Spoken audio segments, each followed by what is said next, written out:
Okay, Tom, if you needed to hide something so that it could never ever be found again and you could hide it anywhere on Earth, where are you going for? Give me your top picks. Down the back of the sofa. Because if you put something down the back of the sofa, it just goes into that cavernous hole where you just can never find it. Well, I'm talking like, in 100, maybe 1,000 years' time, because that sofa is going to get sold or something, and then somebody's going to find whatever it is you hid down the back of the sofa, right?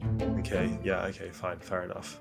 Maybe I'd dig a hole and bury it underneath it and then plant a tree on top of it. I like where you're going now. Got to be a pretty deep hole, though. Okay, right. Emily, where would you hide this thing that you're going to be hiding forever? I would hide it right at the bottom of the ocean, and I'll tell you for why. Pray tell. Well, it's really dark down there, so even if you got down there, you'd never be able to see it anyway. It's really hard to get down there, and eventually it's just going to get covered up with sand, rocks, sediment, and it's going to be buried, and then it's just going to become part of the earth. Gone forever. I see what you're doing here, given we are talking about oceans today. That's what it's about. I'm not really trying to hide a body or anything.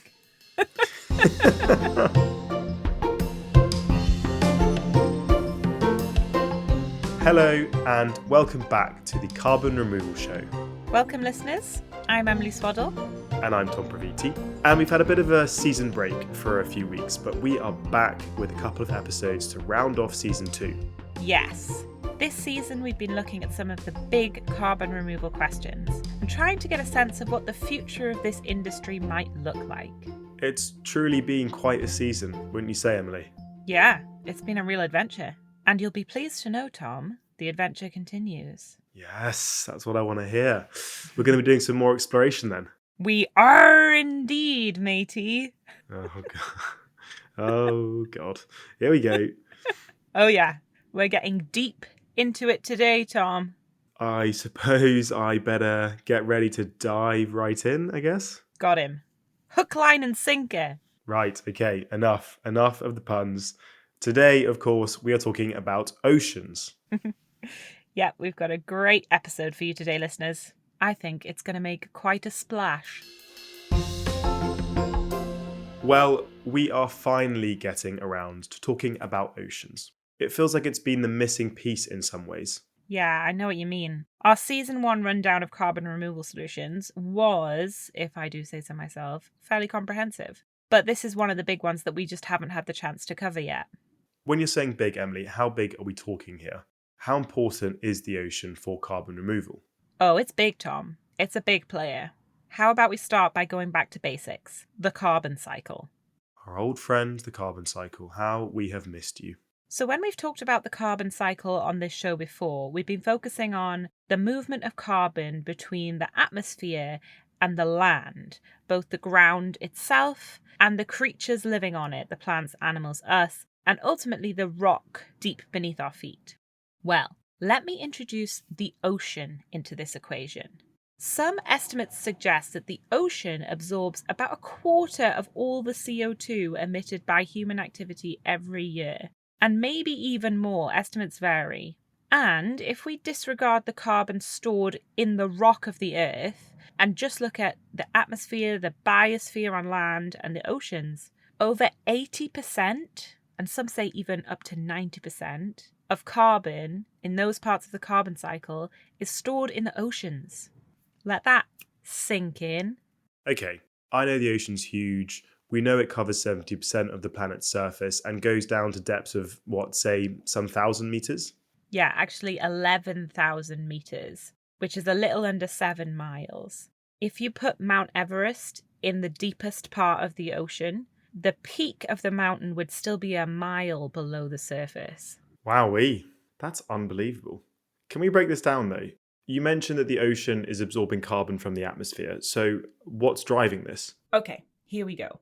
There are, broadly speaking, 3 ways that carbon moves into and around the ocean, which are referred to as pumps. So 3 ways of pumping CO2 into and around the oceans. Exactly. 2 we're not going to get into today, but I just want to very briefly mention them. One of them is powered by ocean currents and water density. and the other involves creatures that use carbonate to make shells and skeletons. Then there's the biological pump. This one we'll go into in some detail because it's the one we're interested in for today's episode. The biological pump centers on the food chain. So, Tom, imagine you're a molecule of carbon dioxide. Okay, right. I am putting my CO2 character hat on. I'm a feisty molecule. I'm ready. Perfect. So, feisty CO2, you are floating around in the atmosphere until one day you diffuse into the ocean. Now, in the fast carbon cycle, which we've talked about before. Yeah. Short time frames, carbon moving around, not being stored anywhere for, I guess, any particularly significant length of time. Exactly. So in the fast carbon cycle, you might bob back and forth between the ocean and the atmosphere a few times. But we're interested in getting that carbon into the slow carbon cycle, where it can be stored with some level of durability. So, as a carbon dioxide molecule in the ocean, Tom, you will be absorbed into the food chain in the same way you would be on land, through photosynthesis. Fun fact, the main photosynthesizers in the ocean are phytoplankton. As we know, one of the products of photosynthesis is oxygen, and it's estimated that phytoplankton produce half of all of the oxygen in our atmosphere. I guess thank you, phytoplankton. So they take in the CO2, photosynthesis happens, and I, as a carbon dioxide molecule, a feisty molecule, have been split up in that process then. Yes, apologies, you may have lost some of your feistiness. No apologies needed. It needed to happen. And I guess then my carbon part will stay within the phytoplankton, and that maybe will get eaten by something else, and that will get eaten by something else. Exactly, and so on and so on and so on. But in the food chain on land, when a creature, let's say, dies or excretes, some of the carbon that's stored in that biomass will just be released back into the atmosphere. That's kind of how the fast carbon cycle works. Yeah, and that will happen to some of the carbon in the marine food chain too. But there are a few things that make the ocean setup different. Okay, Tom, what comes to your mind when I say the words marine snow or even ocean dandruff? Well, the first sounds a bit like a marine winter wonderland, and maybe the second just sounds, I guess, less appealing. Doesn't sound particularly nice. Well, there are actually two names for the same thing. So it's this like constant shower of bits of bio waste that have disintegrated, and it sinks from the busy, productive surface layer down to the sea floor.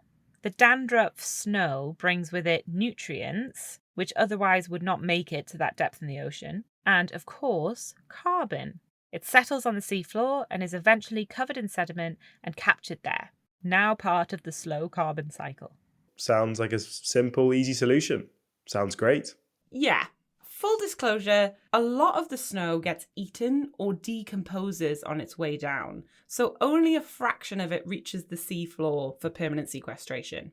But over time, we're talking huge quantities of carbon sequestered in this way.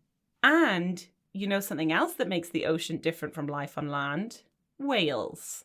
Whales. Okay, yeah, we definitely haven't got whales on land. They are hungry giants with a relatively long lifespan, so they take in a huge amount of carbon and they store it in their body mass. And when they die, their whole carcass will sink to the sea floor. This may sound obvious, but it's actually a hugely significant event. And here's the kicker. The average great whale carcass will take with it 33 tons of CO2 to the sea floor. That's incredible. Well, let me tell you, Tom, if that blew your mind, you wait till you hear this thing, because there is something else that helps the carbon in the marine food chain get to the bottom of the ocean. This honestly blew my mind because I'd never heard of it before, but actually makes a lot of sense when you think about it. Okay, have you heard of a phenomenon called DL vertical migration? DL vertical migration. I can say with total honesty that I have literally never heard that in my life. Please tell me what it is. Okay, so DVM, as the cool kids are calling it, is the nightly migration of all kinds of sea creatures from the deep, dark depths of the ocean up to the shallow, warmer surface layer. They migrate up there to eat plankton during hours of darkness to avoid predators, get the nutrients they need, and then they return to the shadowy depths before sunrise. In terms of biomass, this is the largest migration on planet Earth. And I had never heard of it before researching this episode. So presumably they take that carbon that they've ingested with them down to the depths every day. Exactly. And then there's less chance of the carbon that they excrete being eaten before it reaches the seafloor. This is very interesting. There are loads of ways, clearly, for carbon to get to the bottom of the ocean. Yeah, and there's actually many more than this. These are just the ways that are collectively classed as the biological pump. Okay, it sounds like oceans are doing a great job of absorbing a lot of the CO2 that's been emitted by humans already, right? Yeah, totally. But, Tom, as you know, leaving nature to get on with things and just do its thing, it's not really how us humans work. Yeah, it's just not how we do. Depressingly true. But there is actually a specific problem here. Because there is too much CO2 in the atmosphere, the ocean has in turn been absorbing too much CO2, and it's leading to ocean acidification. The ocean is currently about 30% more acidic than it was in the pre-industrial age. A more acidic ocean means species loss, coral reefs dying, and weaker shells for shell-building creatures. All right, so despite everything we've just been saying about the carbon storage potential of the oceans, on the face of it, we don't want the ocean to be absorbing any more CO2.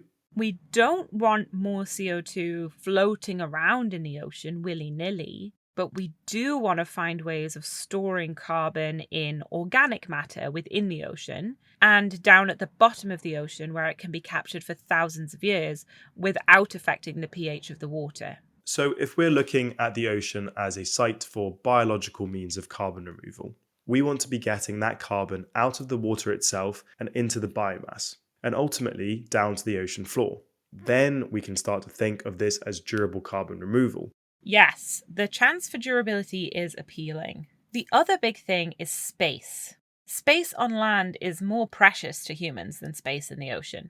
So if we can outsource CDR to the ocean, then there are a lot of farmers and people who want housing who would be very grateful for that. Land use is a massive issue. So, this is what people mean then when they're talking about blue carbon. Yep, blue carbon is carbon captured in marine ecosystems and also coastal ecosystems, which we might touch on in the not too distant future. Hint, hint, upcoming episodes. In the meantime, join us, listeners, for a snorkel through the salty waters of kelp cultivation. Emily, it seems to me that the only way we're going to get through the weeds of today's episode is with a little kelp from our friends. Perfect. For this episode, we spoke to two companies who are looking at kelp as a carbon removal solution, but both doing so in different ways and in different places. We're just going to give you a taster of their work today, but hopefully it gives you an insight into some of the innovative work going on in the kelp carbon removal world. Right. Later on, we'll be chatting to Marty Odlin, the CEO and founder of Running Tide. You briefly heard him back in episode 4 of this season when we bumped into him at the OK Bye event in Iceland. As Marty explained then, Running Tide have based their largest carbon removal effort in Iceland due to everything that the country has to offer. But first, we'll be hearing from Caroline Slotveg, co-founder of Kelp Blue. Having been founded in 2020, Kelp Blue has established its first kelp forest off the coast of Namibia and is hoping to expand to other sites over the coming years. So, Emily, this perhaps is an obvious question, but I feel like we need to get it out of the way. What actually is kelp? I knew you were going there, Tom, and I'm glad you did, because it's an obvious question, but it's a valid one. And I'll admit, until earlier this year, I really didn't know much about it either. Caroline gave me a rundown. Daniel, who's the founder, had this idea to grow giant kelp at scale. And when he came to me with his idea, and I thought, oh, I don't really know very much about seaweed. But then I started diving into it, and I thought, this is just spectacular. And I did not know that the world of seaweed was so vast and so large. And I learned that there are only 3 colors of seaweed on the planet. That's red, and that's brown, and that's green. Kelp is a brown seaweed. And a lot of people think of kelp as a plant, but it's not a plant. It is seaweed. And I think the biggest difference is that a kelp has it's what's called a holdfast. So it doesn't have roots, but it has sort of what you can sort of think of it as a claw. And that claw clamps itself onto something at the bottom of the seabed. It could be a rock, it could be a structure, but that's how it holds itself in place. And what kelp does, it grows, it has stipes or it has leaves. and it takes its nutrition and nutrients from the water as well as from sunlight. So it does photosynthesize. And within kelps, there are a lot of different species of kelp. And what's also very interesting is that the differences between the species are very large as well. So even though you have kelps, or we cultivate the giant kelp, which is the largest seaweed on the planet, but they also have a saccharina or laminaria or eclonia. And the differences between, say, the giant kelps and the other species are like the differences between, say, an apple and an orange. I mean, both of them are fruit, but they're very different. So there's a lot of detail and a lot of beautiful things about seaweed, and especially about kelp. Kelp then isn't a plant, but in fact, our old friend algae. I feel like algae is like our third unofficial co-host of this podcast at this point. Well, maybe we should ask algae if they want to be the third co-host of the podcast when we get to season 3. I mean, we got to spice it up somehow, keep it fresh. So Kelp Blue was founded with this belief in the power of kelp. As we'll touch on later, this is partly due to its carbon removal potential and also its role in marine biodiversity. However, as Caroline mentioned here, Kelp Blue aren't just interested in any old kelp. No. They focus on giant kelp. Giant kelp. How giant are we talking here? Your obsession with size, Tom, is a little worrying to me, but I'm going to tell you anyway. It's a big episode. It's a big couple of episodes. Okay, so it depends on the variety and the growing conditions and all that, but we're talking potentially tens of meters. So think of an oak tree and you're on the right track. Wow, okay. So the whole concept of kelp forest then, that makes sense. Exactly. I asked Caroline what's so great about giant kelp, other than its rather impressive measurements, of course. What is so special about giant kelp is that it is a perennial. So it's not an annual species, which means you can seed it once and then it will grow. You don't have to seed every year. And the reason why we also chose giant kelp is we also only harvest the top 10 to 20%, and then it will regrow. So we don't harvest the entire biomass. 80% of it stays in the water, and we only work with the top 20%. And from that top 20%, what we do is we create something called a biostimulant. That is the product that we produce from our kelp to sell to farmers that then allows us to be profitable and then reinvest the money so we can scale up our farming operations. So giant kelp grows incredibly quickly. If it is in the ideal growing conditions, it can grow up to 60 centimeters per day. And that is just an enormous amount of growth. Also, giant kelp is fully grown in 7 to 12 months. Whereas if you compare that to a tree, it takes years for that tree to be fully grown. Another thing about kelp is that it sloughs off a lot of its stipes or its leaves. And that is where we believe a lot of the carbon sequestration potential comes in. And, the question of, what is sequestration? Is it permanent? Is it not permanent? We're still doing research into what that is. But what we do know is we're following a model that was created by Professor Carlos Duarte. And what we think is that anywhere between 8 and 12% of the net primary production of carbon enters the deep sea. And if it enters the deep sea and if it's anywhere below 1,000 meters, then it can be considered permanently sequestered. Now, these are things that still need to be proven. And we are actively working on proving this so we can have facts and actual data that will allow us to claim that kelp indeed permanently sequesters carbon. So the Kelp Blue process is essentially seeding giant kelp, allowing it to grow, harvesting some of that giant kelp, allowing it to grow again, and just sort of continuing that cycle. In the meantime, parts of the kelp will disintegrate into the ocean, and portions of the carbon within that biomass will be sequestered through some of the processes that we discussed earlier. Yeah, that sounds simple enough. Something I really appreciate here is Caroline's honesty, actually, about the work that still needs to be done on the data side of things. It's a theme that we come to time and again with nature-based solutions. We know that kelp as biomass will be storing carbon through its life cycle and contributing to de-acidifying the ocean. However, it's going to be a lot harder to measure the permanence of this and the additionality and so on when we're dealing with such a complex ecosystem. Right, and just like reforestation or regenerative agriculture, you don't need to prove a certain number of tons of permanent carbon removal to know that this has the potential to be a really good thing. There's the potential to increase biodiversity of marine ecosystems. And, as Caroline touched on just now, there are the products that they can create from the kelp, which can have a positive environmental impact. The biostimulant kelp blue produces can strengthen plant crops on land, making them better able to recover from drought spells and therefore more climate resilient in a warming world. Super important. It also allows farmers to use less chemical fertilizer, which is itself implicated in ocean pollution. So there's a lot to get excited about here, even before they get the data on the carbon sequestration. 100%. But proving carbon removal will presumably be key to the company in the long run, if they want to generate revenue through removals credits. Yeah, and Caroline explained the process they're going through to get there. So I think a hurdle is, of course, indeed being able to claim that kelp sequesters carbon. So what we've done is we've set up the Kelp Forest Foundation, where we are independently proving the carbon sequestration potential of kelp. And we've put that under a foundation because we want it independently verifiable.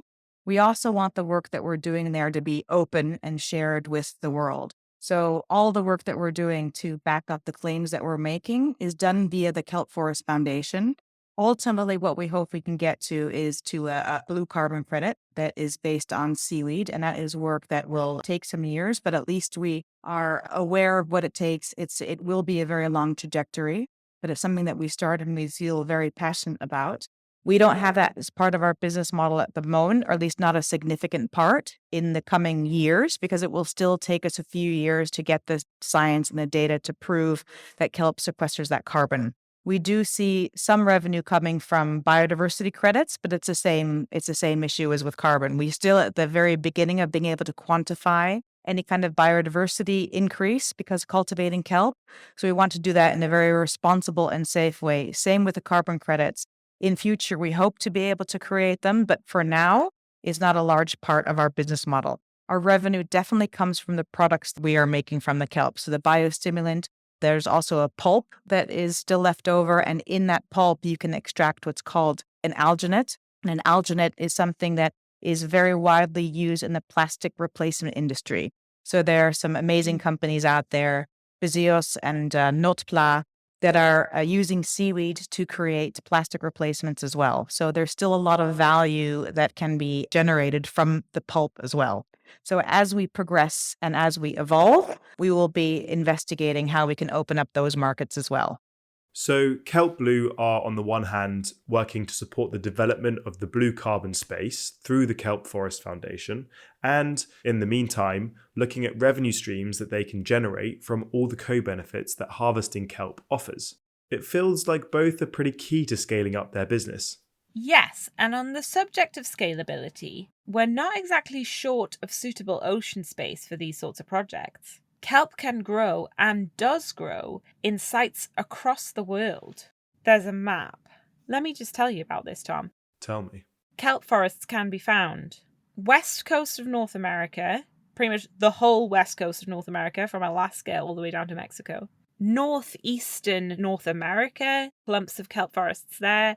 West coast of South America, southern Africa, coastlines of Western Europe, and around like the southern edge of Australia as well, and New Zealand. And then also a bit right up there in like the northeastern coast of Asia. Literally everywhere. And from what I can see on the map, little old Iceland. Covered in kelp. Look at that.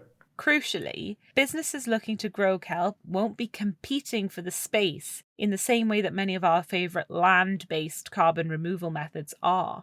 It need hardly be stated, Tom, but you can't build housing or grow many of our favourite food crops under the sea. Yet. Ever heard of Atlantis, Emily? That's true. Who knows what the future brings? As mentioned, Kelp Blue's first project is in Namibia. I asked Caroline why they'd chosen their site and what it offered them. I think one thing that is important to note is you first should look at where giant kelp already exists, and those are the ideal growing conditions. So kelp grows in very clean, clear, highly nutrient-rich waters, and Namibia sits on what's called the Benguela Current, which is an incredibly productive current. And in Lüderitz, there's an upwelling, and it's called the Lüderitz Cell. So the conditions for growing giant kelp are ideal here. Not only that, the bathymetry, so the seabed, is also ideal for growing kelp because we have structures that we anchor to the bottom of the seafloor, and then the netting structure floats from that. And on that netting, that is where the kelp grows. And it's best if those netting structures are anchored in a sandy, silty bottom. But I think last and not least is that Namibia is very much dedicated to the sustainable development of the blue economy. So we have a very supportive government here as well. Obviously, the context is different, but I feel like in many ways this resonates with what we heard back in Iceland when we were asking business leaders and founders what had drawn them to that country. It's that combination of natural and governmental factors that combine to make somewhere particularly suited to certain carbon removal solutions. And it's exciting that Kelp Blue have found this with their work in Namibia. Absolutely. And something else we like to talk about is how you can maximize the social benefits of these projects.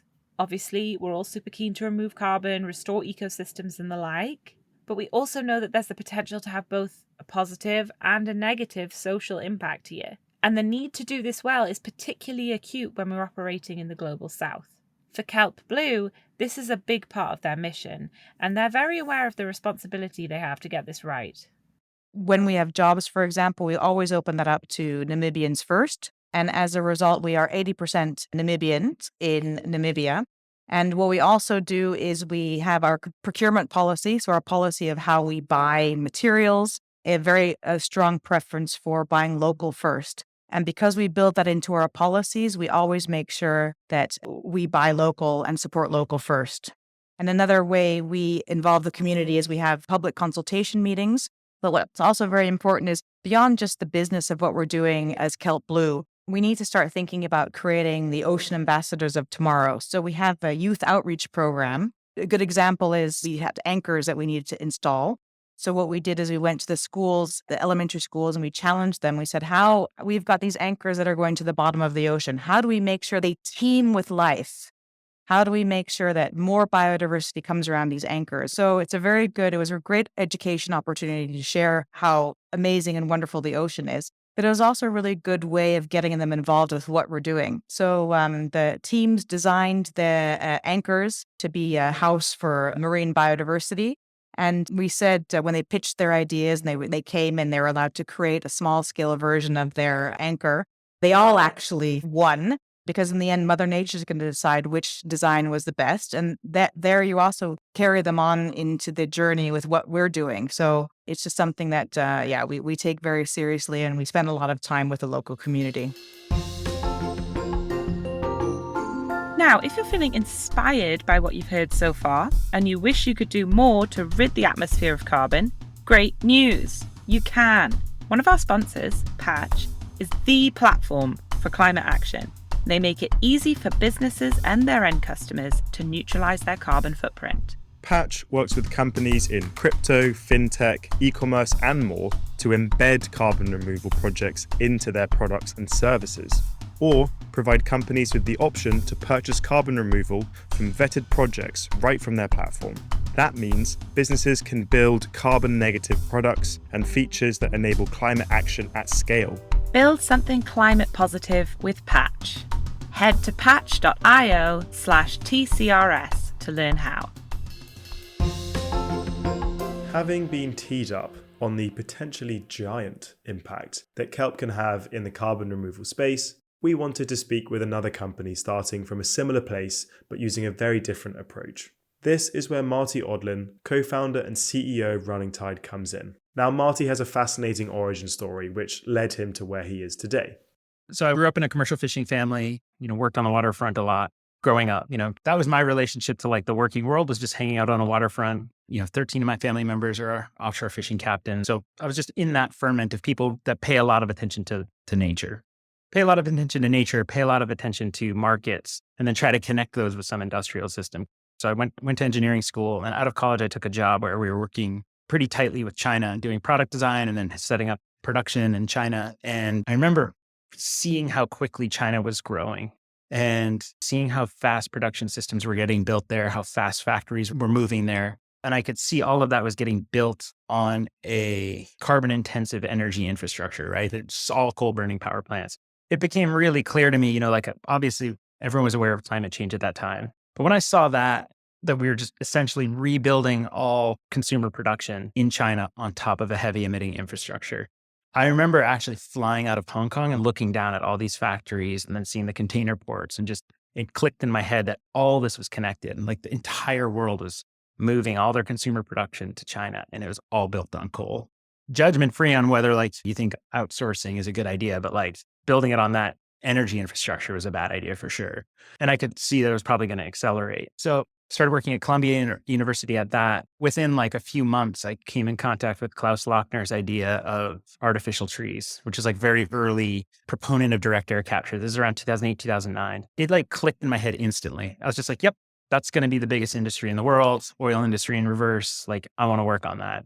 And then, putting on my production engineer mind hat, I just started to like play through like, okay, how would you scale up direct air capture? What the energy needs would be? Like, what's the logistics chain, supply chains to make this? So I sort of like went through that and I was like, that's a really daunting challenge. And then I kind of fell in love with direct air capture and then fell out of love with it. And then I got into soil carbon, and then I got into afforestation. I think everyone goes through this, right? You just kind of like find these CDR solutions, you get super attracted to them, and then you find the downside. And then you move on to the next one. It's funny because people think like I grew up in the fishing industry. So I was just like, I knew about kelp and I sorted it. I knew how fast it could grow and I knew its role in the carbon cycle, but it didn't really click to me that that was like a fantastic CDR solution. I got there through analysis. I always love hearing our guests' journeys into carbon removal. We often don't get to share them with our listeners, but it's really great that we got to share Marty's here. We've always said it needs all sorts in this space, and Marty's life growing up in a fishing family, combined with his studies and his early business career, it just demonstrates what a diversity of experiences can bring to the table. Completely. And it's really nice to see him come full circle. And like many people that we've spoken to, Marty's unique life experiences and perspectives have led him to a unique carbon removal approach. Do go on. We've been talking about how ocean-based CDR offers that potential to move carbon from the fast cycle to the slow cycle. And this is really the central part of Running Tide's mission. So the company distributes buoys, that's buoys if you're American, which are made from forestry residue and limestone and are seeded with kelp. These buoys are then sent out far from the shore, so they're not competing for coastal space and they're out where the ocean is thousands of meters deep. The kelp sequesters the carbon as it grows, and the limestone in the buoys gradually dissolves. This helps alkalize the ocean. After a few months, the kelp and buoys lose their buoyancy and sink to the ocean floor. And down here, gravity does the work, putting them under pressure, where the carbon is then either buried by ocean sediments or consumed by marine life. Okay, so they're really working to optimize and facilitate that process of getting that carbon into the biomass and then getting it down to the ocean floor. Yes, very much so. Not only this, but they're trying to do this while using as little energy and therefore emitting as little carbon as possible. I don't know if it's 100% correct at this point, but like I had this idea that carbon removal was going to really struggle to gain access to energy because we're going to be applying most of the new energy sources, low carbon energy sources, to decarbonization. I spent a lot of time thinking about how do you do carbon removal with like the least energy input. Carbon removal is like, okay, you collect carbon out of the fast cycle and then you move it into the slow cycle, right? So what's the least energy intensive path to do that? It's to let gravity do the work and just sink from the top layer of the ocean down into the deep ocean. Takes zero energy input to do that, at least that mass transfer. And I thought that was really unique. Our concept is you drop this stuff in the middle of the ocean, you move a little bit of mass, drop it in the middle of the ocean, it floats around. The sun drives photosynthetic activity, accumulating carbon in the form of macroalgae, and then the buoy dissolves and sinks to the deep ocean. When you look at the energy requirements there, it's like, yeah, a little bit in transport, a little bit in running hatcheries. For the most part, the bulk of the system's work is done by ocean currents, the sun, and gravity. And you're not going to run out of those, and you don't have to pay anything for them. Marty's framing of this is really interesting. We talk a lot about the energy needs of the various solutions we've looked at, and it's clearly a major factor in the viability of different methods. But I don't actually think we've heard from anyone yet who's completely designed their solution around this. Yeah, and Marty also described this in terms of internal carbon cost.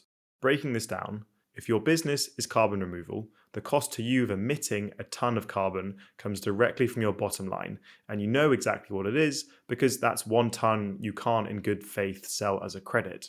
So the business case for carbon removal to de-intensify its energy needs is clear. Right, because you can only legitimately sell the net carbon that you're removing. So, what stage of Running Tide at with selling these credits? Emily, that's the exact question I posed Marty.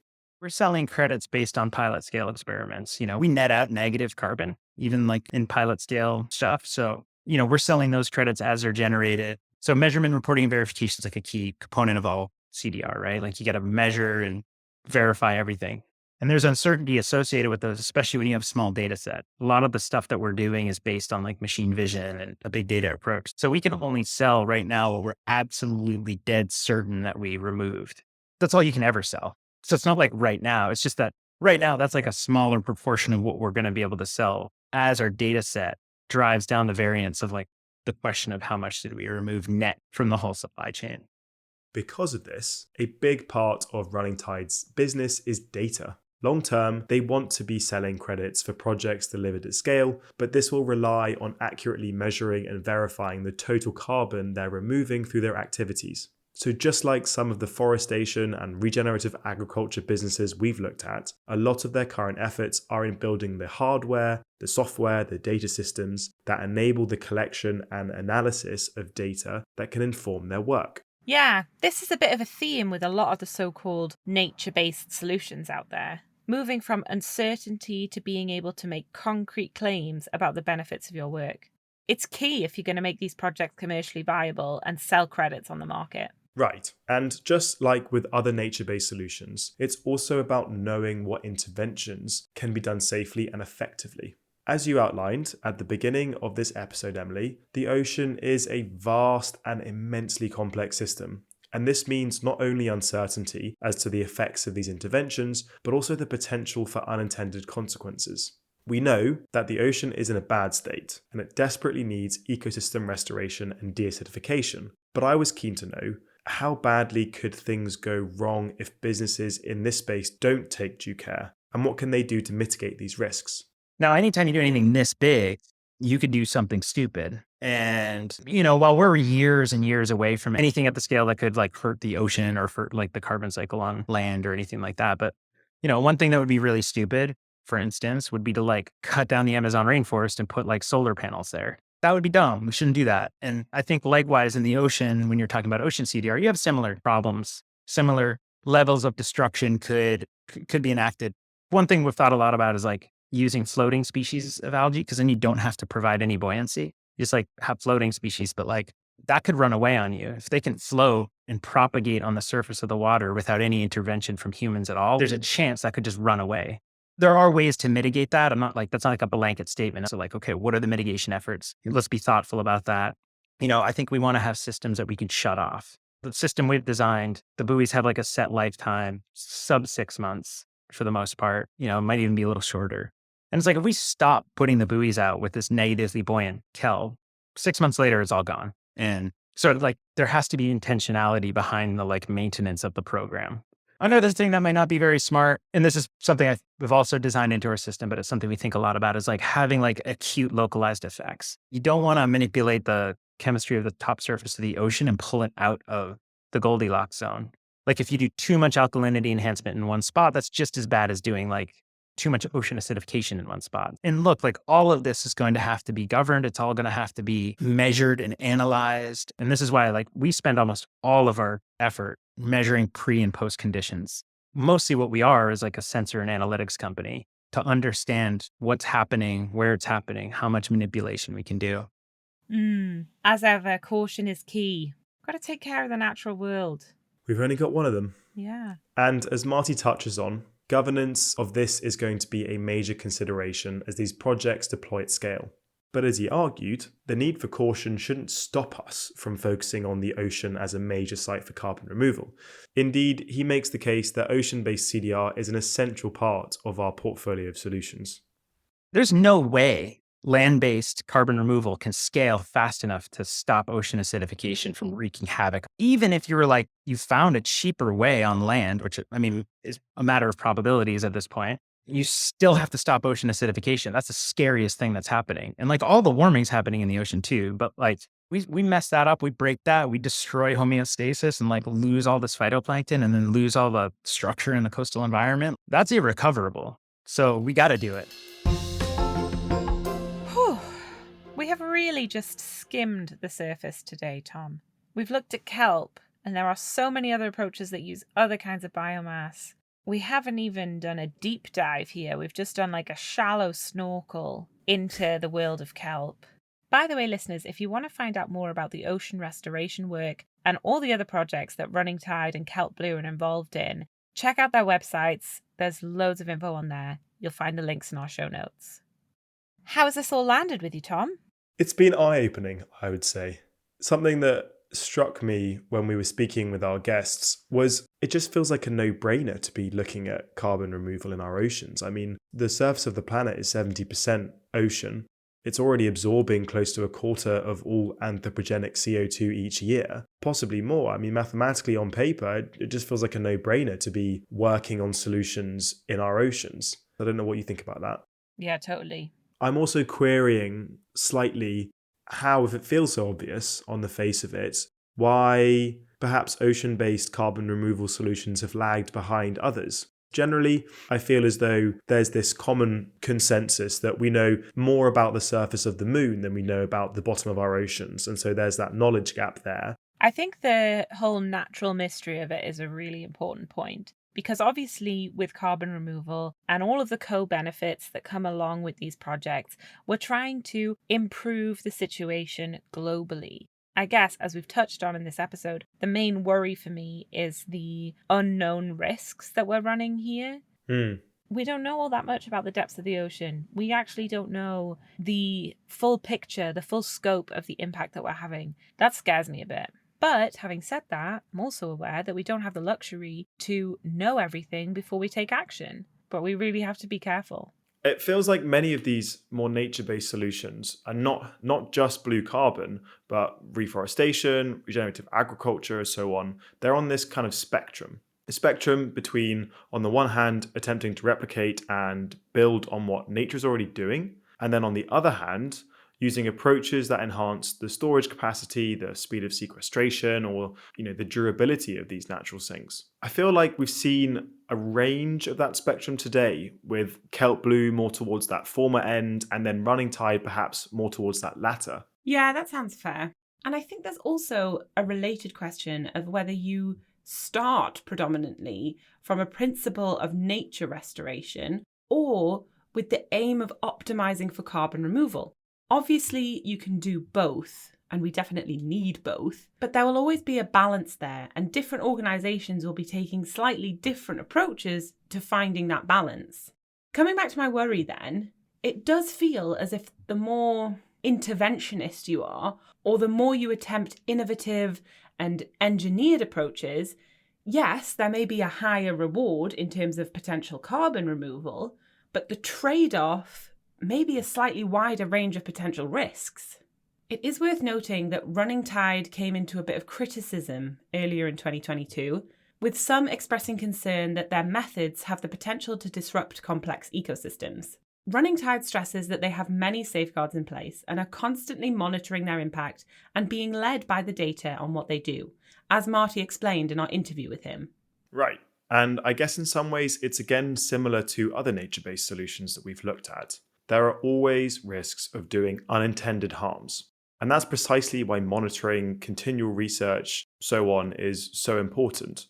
Perhaps even more so in the case of oceans, given that knowledge gap that we've spoken about.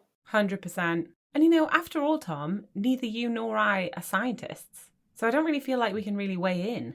Listeners, you can also read more if you're interested. We'll post a link to a roundup article of the criticism mentioned and Running Tide's response in the show notes. So, as we've said, this was just the first in a two-parter of our mini-series on oceans. And we're going to be looking in the next episode at what else our oceans can do, specifically our coastlines. We'll also discuss some of the opportunities and challenges of ocean-based approaches more generally. I reckon that the potential of ocean-based carbon removal goes pretty deep.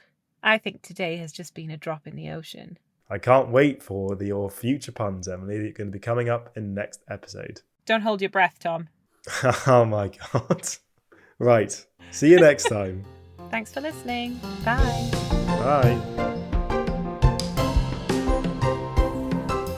Thanks to everyone who makes this show possible. Our researcher and fact-checker, Henry Irvine. Our composer, Sam Carter. Our graphic designer, Reke Campbell. Our content manager, Jordan Brooks.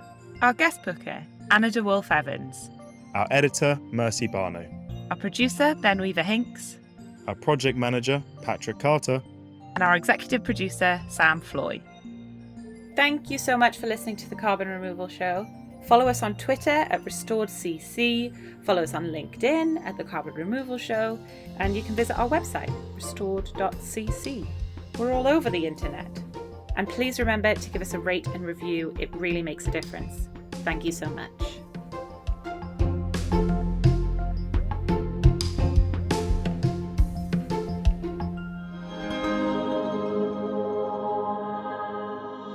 Co-fruition.